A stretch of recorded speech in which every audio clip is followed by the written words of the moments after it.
the matter of the people of the state of California versus Orenthal James Simpson, case number BA096. And so, my fellow Americans, ask not what your country can do for you. Ask what you can do for your Let's get back to that incredibly rich banter we were just having, Taylor. We were discussing the weather in Texas, which has been chaotic. At least we're back in the freezing territory, and there's all this stuff that's coming up right now. So tonight, Joe Wisniewski is landing in Austin because he's here for a work conference. So he wants to go get some barbecue. So I'm going to oblige that request. Fine. And well, it's also like 30 degrees out, and it's supposed to I know. snow. And so I'm just Ugh. like, it's such a good night to like stay home, light the fireplace, watch Netflix, and just like be in bed by 10. Yeah, that does sound nice. And then on top of that, the freeze we just had burst the pipes in the pool. You were just And talked. so- I was listening to last week's episode, and you were trying hard not to have that happen, but it and happened. And it Oh. happened. And so, but then I need to leave and like, oh, I don't want to fix it because what's the point of fixing it? It's going to freeze again and again from now until February. But then John and Sorsha are coming to stay with me. So I'm like, oh God, it kind of looks trashy. They come over, the pool's half empty because all the water spilled out from the burst pipes. I don't know. I don't know. I think you can leave it. I mean, I don't know. Whatever the right thing to do is, look it up. What is the, I mean, they're staying here. So like, I'm allowed to be a little bit sloppy. No. I mean, not with being sloppy. I mean, with like making sure your pool doesn't need to be totally replaced, you know? No. I know what's wrong. It basically has this like filtration system on the outside, and the water circulates all the way from the pool out into the filtration system. The filtration system cracked because it's partially plastic, and so all the water just leaked out. So that's what ended up happening. But anyways, we're here. We're recording. We are, yes, doomed to fail. We are the fun twice a week podcast hosted by Taylor Pinheiro and myself, Fars. We'll just leave it at Fars. I mean, it's not a secret. And we are, we're going to be covering some fun topics. And if my memory serves me correctly, today Taylor's going to be going first. Indeed. I feel like mine's going to be short, but I'm like, I hope it's still good. That's good because mine's going to be long. Oh, sweet. Okay. Great. Well, it'll be a good middle ground. So, Fars. Let me go to the Taylor? beginning. Let me take a sip of my coffee. Take a sip of your coffee. Are we going to do our guessing game today? You're never gonna guess. Okay. All right. Well, then I mean, let's wrap it. I'd be shocked if you knew this. Do you know one of the most popular authors in Germany? Can you name your top 5 German authors? I can't even name an American author. I know, that's why I figured there's absolutely no way that you'd be able to guess this. I like how well you know me, that you know that anything literacy related, it's like don't even bother asking it. I think most people in America don't know this. So, so I re-listened to our Lewis and Clark episode, and I said Indian a lot, and then I feel bad about it because I've been reading things that like it's okay to say Native American Indian and American Indian to like because that's how people's like grandfathers identified after all these things. So I said it very confidently and casually, but I hope I didn't offend anyone, and I apologize if I did. I felt weird about it after. We will make amends by self-flagellating ourselves. Yeah. I said, well, I'm sorry. And Dan Carlin, he likes to say first, he likes how Canada says First Nations. It's like, a whole thing, but it's not my decision to do it. So I hope I didn't make anybody upset because I definitely was not my intention. But for the most part, when I can, I want to use like the actual names of the tribes of the people because I do want to talk a lot more about the American West in the next couple weeks. Wait, what does that have to do with German literacy or we're gonna literature? Get there. Oh, I know. Isn't that weird? Would you be like, Taylor, what are you talking about? Are you on drugs? You just said I was totally like, different. did we take a segue? Okay, I guess we're not doing a segue.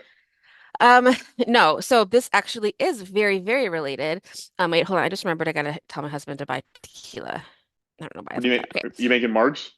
Yeah, I got this like little margarita kit. It's not a kit. It's like a jar with like juice in it, and you just like put tequila in it, and it's a margarita. Sweet. Fun. Okay. But anyway. But for my most part, I'm going to try to use tribal names of actual tribes of people in the American West, Canadian West, South American tribes when I can.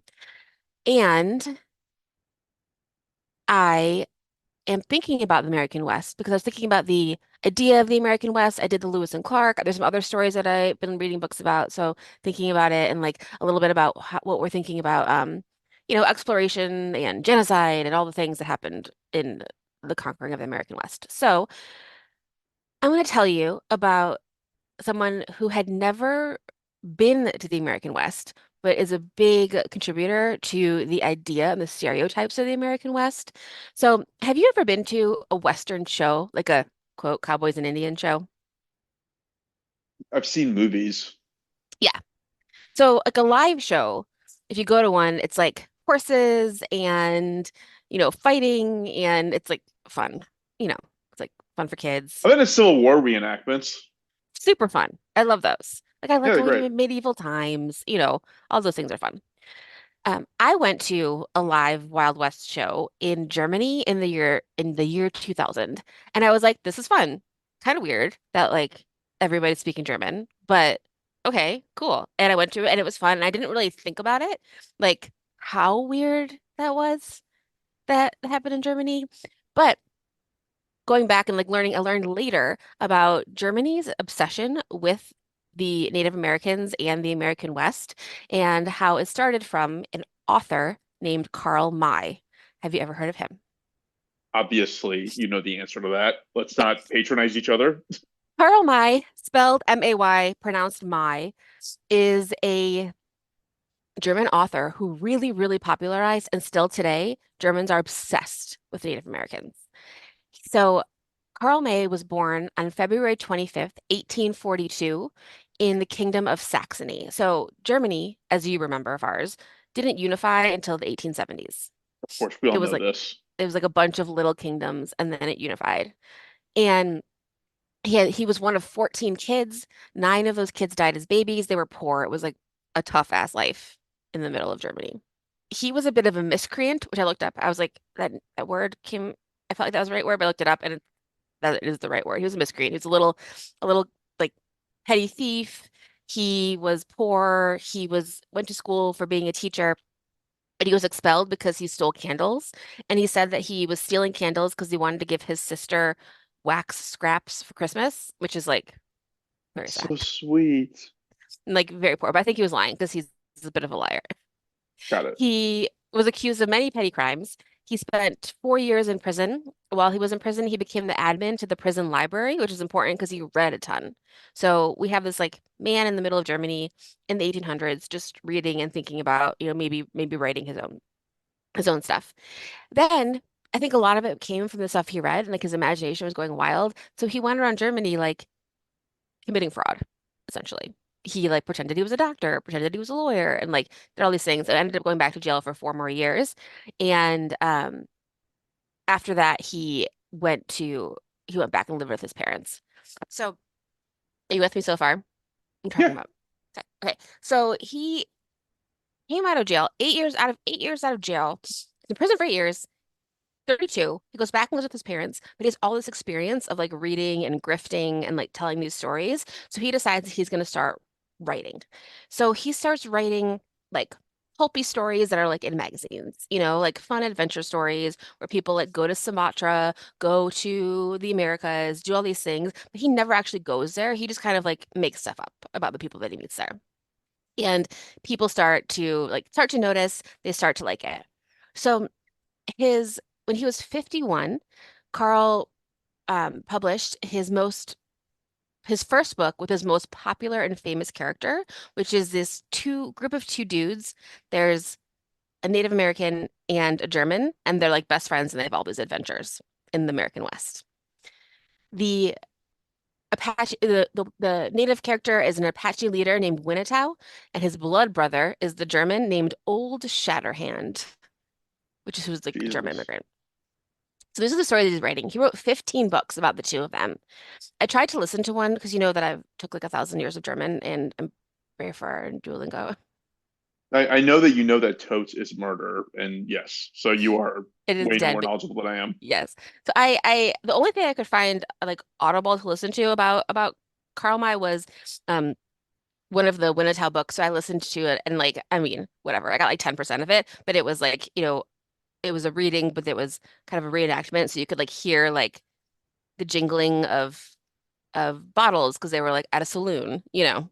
Like it was clear they were in the American West when, but they were speaking in German, you know, and then so like Yeah. they were like meeting at a bar, and then they were saying that there were like, you know, Indians in the area, and they were like, you know, some of them were captured, and like it's an adventure story. They're adventure stories about, you know, Germans settlers specifically going out into into the American West. And Karl May was able to like say this because he pretty much said that it was him, that it was like a true story. He was Old Shatterhand, and he was the person who did it. Um, but it wasn't him. He didn't actually do it. He never went there.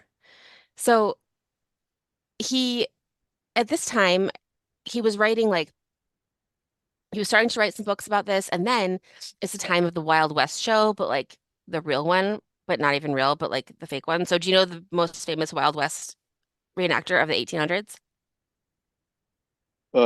Geronimo. No. Buffalo Bill Cody. Oh, You okay, ever yeah, heard, yeah. you ever heard of him? I Yeah. have heard of him.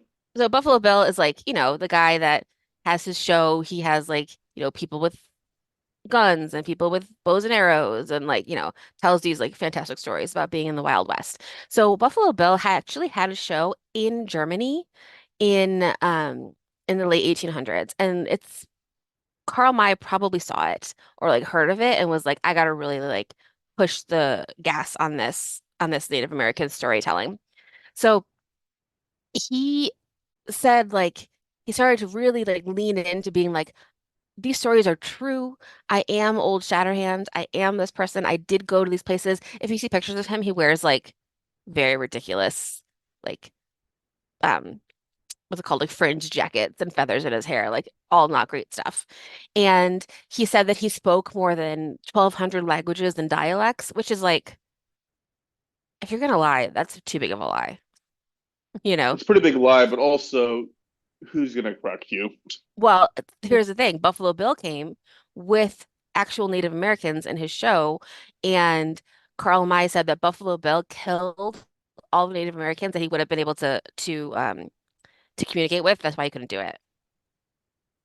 Like Yeah, obviously see, that's exactly. That's how you get past a lie. You just create a bigger lie. yeah, exactly. So he was just like creating these lies. He said, quote, I really am Old Shatterhand, and I've had the experienced the stories I tell, which is like not true. But that was part of his like mystique. So the books were also a little bit religious. Karl May was a Catholic. There's like Protestant themes, all that kind of stuff is happening in the back of it. Winnetou converts to Christianity before he dies at the end of the books, because of course, you know, so obviously like there's a ton of racial stereotypes and things in these stories, but the people of Germany love them. Like they love them. They have You're sold more kidding. than They've sold, you know, well, listen to this. They've sold more than 100 million copies. They've been popular forever. Some quotes from famous German-speaking people. Albert Einstein said, quote, my whole adolescence stood under his sign. Indeed, even today, he has been dear to me in many a desperate hour. So, like, Albert Einstein loved these books. They're like adventure books for boys. Arnold Schwarzenegger said that the books, quote, opened up my world and gave me a window to see America. Even though it's like not true, but people still like love the idea. And then, of course, guess who else liked them? Adolf Hitler. Yep, 100%. So Hitler loved them, and he would talk about Old Shatterhand and Winnetou as being like examples of bravery, which is weird because they're interracial best buddies, you know? And that's Yeah, not something that Hitler loved. it's it's a sign of like how interpretive art is. Yeah, Like you literally just take the parts of it that resonate with your mindset and just ignore the stuff that contradicts it. yeah, absolutely.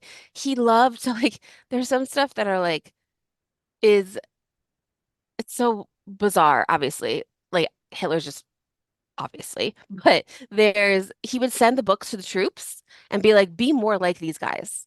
You know, like when they messed up, he would say, you weren't organized enough. You should be more like Winnetou and Shatterhand. Like those are the things that he would like say to people.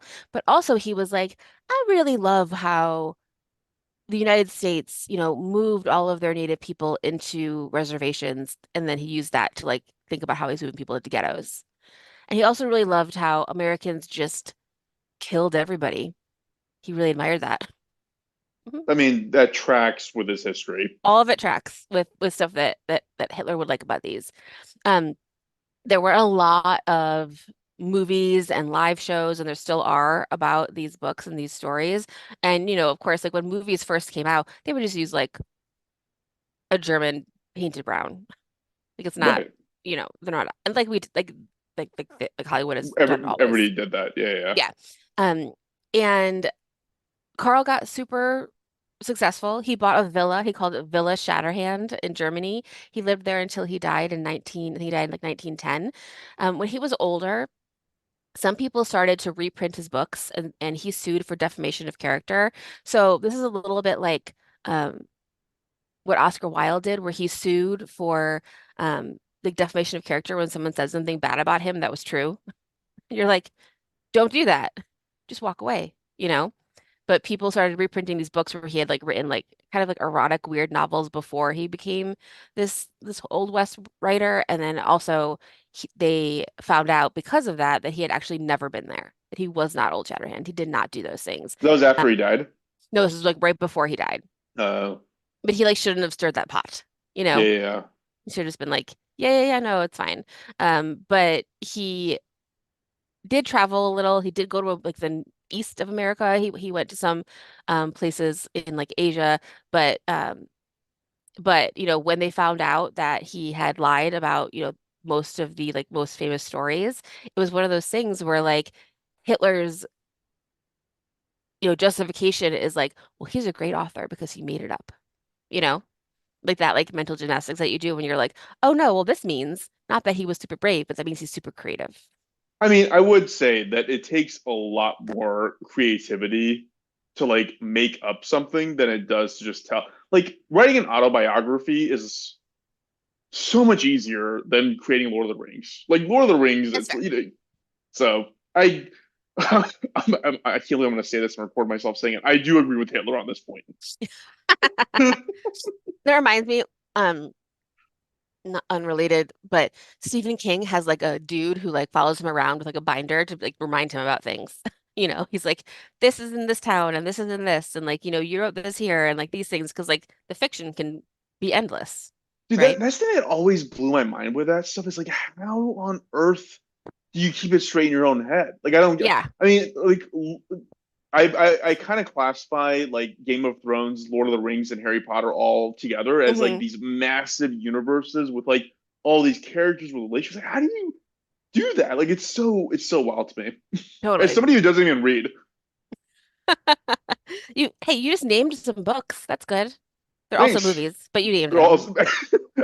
To be fair, I only knew them as movies, just so At we're least, clear. uh-huh, great. Um, so yeah, so I just want to, I know this is super short, but so this is still wildly popular in Germany. Like in 2000, I went to a Wild West show there. There is a professor named Hartmut Lutz, who is a German professor who coined the term indie enthusiasm that they have in Germany, which is like people are obsessed with it. There's like pictures of people in East Germany like wearing black wigs and all of the garb and all of these things. Um, Professor Lutz calls it a way of dealing with the guilt of the Holocaust, especially like in East Germany where everything was awful. And in East Germany, the government had to try to make it more socialist, obviously, because it was like had a little bit of like religious undertones. They had to change it a little bit. And somehow in the 1920s, it didn't collide with anti-Semitism, even though you're like fetishizing an other, it didn't, it's people were still like they were able to like do both. And one of the things that they did is there's this like search, and we talked about this before, like this search for like a perfect past and like a tribal lore and like a time when things are perfect. Like, is it like when is it Rome? Is it, the Catherine the Great in Russia? Like Putin thinks that Catherine the Great is like the, that was the perfect past. So like thinking things like that. Also thinking about people living off the land and natives loving the people who colonized them. So a lot of it during the 20s and 30s is because Germany thought that they were going to go and colonize the world. Like that was the plan, you know? Yeah. So they had this fit into that idea because they were like, when we get there, we'll be like, hey, we know a lot about you. Or we'll be like, hey, like we know stories of people who were colonized who love their colonizers. So like we're here for all of that, like just so like they can like prepare and like get ready for it. So that was something that like they were trying to think about. Um, and at the time, obviously, there were no Native Americans in Germany. Like they Right. didn't know any actual like real people. Today there are mostly because of the military. So there's a bunch of military bases in Germany, and that's where, most of the Native Americans who live there are because they like have lived on base and have like gone to like, serve America in Germany. And there's the Native American Association of Germany. They have like the actual real people have like their own things, but there's still um a ton, a ton of like show on this. So, um, some of the museums have like human remains, and that's a problem. Like they have like scalps of people. They don't know, some like, who knows who they actually belonged to, but they need to like figure out how they're going to actually respect those remains. I went to the Natural History Museum in New York this summer, and I think it was like an exhibit on the South Pacific tribes, but they had like a section that said, don't take pictures of these things. They've been like blessed by shamans. And there's like magic in them. Isn't that exciting? It's fun. Yeah. Um, but they're trying to like figure that out in Germany because like the people who are running these museums are like wearing cowboy hats and like cowboy boots and like think that they're cowboys and they're just still like super, super, super, super into it.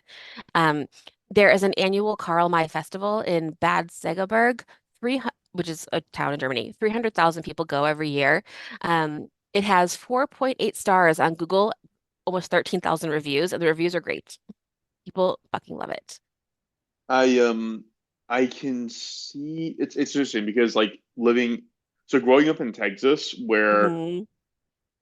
I mean Native American history and culture was like drilled into us as kids. Hmm. Like I Hmm. remember the first dioramas we had to ever make and like Yeah. it was all like oh god like it wasn't even teepees. It was what were they called?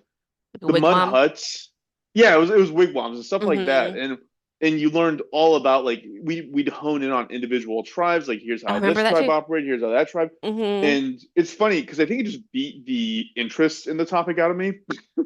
Like the thought of like being like a 40-year-old man and being like, let's go see a Cowboys and Indians show, or it's like I Right. don't even want to go see Alex Hamilton, like much less one of these. And so it's just I don't know. It's a little endearing that they care that they are so into it. I just don't totally get it. Yeah, it's like a little bit of both. So like as a Karl May festival, you can, stay in a teepee, you can eat a buffalo burger, you can like buy feathers. Um, I read a New Yorker article about it called Wild West Germany, and they said, if not to have fun at the festival would require a real dedication to joylessness.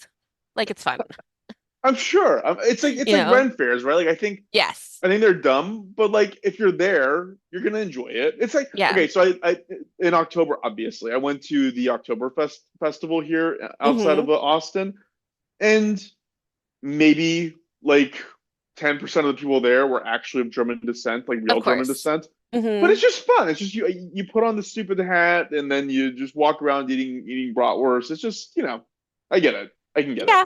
Yeah. I feel like so here's the thing. I feel like it's fun. And it's fun to like experience other cultures and see what other people do, as long as it's like as, you know, true as it can be to what people know. And as long as you're like respecting people's, especially like their, ceremonies and their dead and like all those things. So in cases like Yeah, some cases that's not happening, some cases it is, it does sound like, a lot of people have like dedicated their life to it. I couldn't find this again in like my Googling this morning, but there are places where like some of the Plains Indian art forms are only revived in Germany. Like there's people who go to Germany to like Navajo go to Germany to learn how to do like a Navajo stitch, like that they didn't know how to do. There's some languages that are only alive in Germany because yeah. the white people killed all of the Native Americans here. and it's still over there, which is like interesting. So it's a little bit of it's a border between fetishization, can't say that, which is terrible, which is bad. Culture, not a costume. We know those things, but also it's interesting that like Germans of all people who are very like, especially during obviously World War II, when they're very like, be this certain way, are going to also have this affinity towards another. And Yeah, like, what was that for? And what was it prepped for? they are a relatively stern people, so I think having another culture where they can let their hair down, and not be so regimented might have some appeal to it. That's interesting. I think that might be true too. I listened to this comedian do stand up recently, and he goes, all of y'all are talking about and worried about Iran and North Korea, and nobody's talking about Germany. Like they started one world war, and then 20 years later they were like, "Fuck it, let's do it again," and we're just sitting here chill, like we don't really care. I know. Well, while I was doing that, I was thinking how you were like, where did where were Michael Schumacher's parents during 1940s? You know. Yeah, yeah, yeah. Nobody talked about it. So Yeah. Yeah. Um, um, yeah, it's that's great. fun. And I love Germany. And I love the Germans. And I just think it's so interesting that like, oh, also another part of it, I feel like maybe I didn't hit this, is like it was so other. It was like in America, these books didn't really take off because we could go there. Like we actually like Yeah. saw the people. And like one of the things I read was like, in America, a similar cultural thing could have happened about a book about like aliens, or No, like no, Robinson Crusoe, like Polynesian yeah, places that are people, like far, yeah, far. And it exactly. was like the fact that we were like far away, and also just like the idea that like Hitler and other Germans were like getting ready to colonize the world. Yeah. That was Yeah, like part of the yeah. long-term plan. That's kind of the thing with me in this topic is like again, like growing up in Dallas, driving up from Dallas to New Mexico to Nevada through Colorado, like Hmm. I am it is just it's weird. It's like how is this not like so obviously around everyone? But it's like, oh yeah, I've grown up in the South of America, which is like where predominantly these cultures took hold, and the civilizations took hold. And so for me, I'm like, I don't know, it seems very there.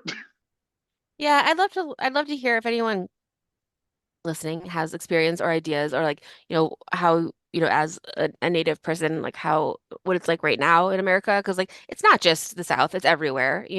Obviously there's tons of tribes in Canada and that's a huge problem. And like the Northwest, has a ton of stuff as well. And like, but like where we see it more in some places, I don't know. I Well, I wish think I I wish we think knew it's more. That was I, true. I think it's more prevalent here because when America was first colonized, it went from East Coast to West Coast. Hmm. And so I think probably by the time they got to like this part of the country, it was like, oh, like maybe just shooting everybody in the head isn't the right way to deal with this. And so there's like a little bit more effort in preservation, but I don't Yeah. know. I don't know. I've read a couple books about like, how about just like life as a Native person in America and how like, we use their tribal names and like there's something about like how terribly, terribly we treated the Miami tribe and how we just like obliterated them. And then we, obviously have like Miami as a big city and someone in my life was like, maybe they named it Miami to honor the natives. And I was like, they did not. Wait, is that why it's called Miami because of a tribe? Yeah. See, So I never many knew of that. so many of these like towns and like, most of the words that we know for like Midwestern and those towns are all just like native tribe names. So I don't know, there's so much and I want to learn about it whilst respecting it, but I also remember how much I loved it. I'm also reading Island of the Blue Dolphins to the kids, so that's like a whole thing, a whole emotional thing Wait, what's for Blue Dolphin? Island of the Blue Dolphins is about it's like a fictional story, but based on this woman who was found in like, I think in the Pacific Northwest. She'd lived by herself on an island for like 30 years. Like she was alone and she spoke a language that no one understood. So no one could really figure out what had happened to her. But Island of the Blue Dolphins is about like a teenage girl who gets left on an island by herself. Well, It's really good. It's a very coming of age book for young ladies of the 80s. it sounds like it would be fun. It is Well, it pretty sounds fun. like it would be fun as me right now. Probably not if I was 12 years old. Hey, I was wondering how many languages go extinct in a year? Oh, good How question. many languages go extinct? 9 languages cease to be spoken every year, or one every 40 days. What? That's bananas. Yeah, it's crazy. That's crazy. Sweet. Well, thanks for sharing, Taylor. It kind of Yeah. reminded me of the Jack Unterweger. Remember him? Do you remember that guy? Yeah.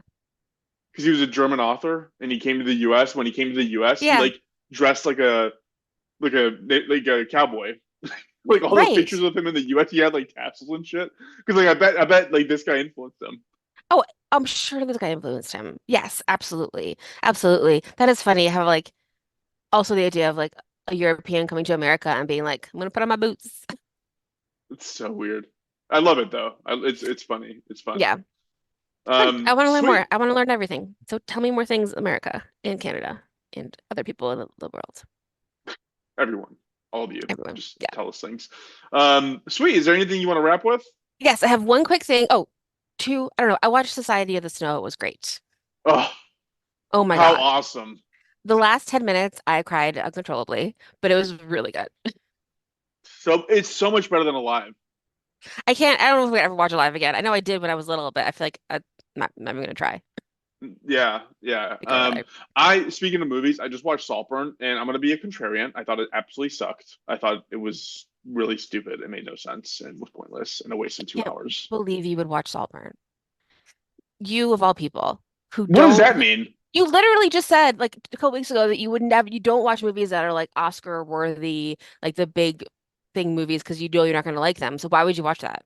Well, it was on Amazon Prime, and I was like, "Oh, okay." I hear about this movie quite a bit, and I was like, "Sure, let's put it on." Because going to a movie theater to watch one of those movies, it's just like my eyes would start bleeding.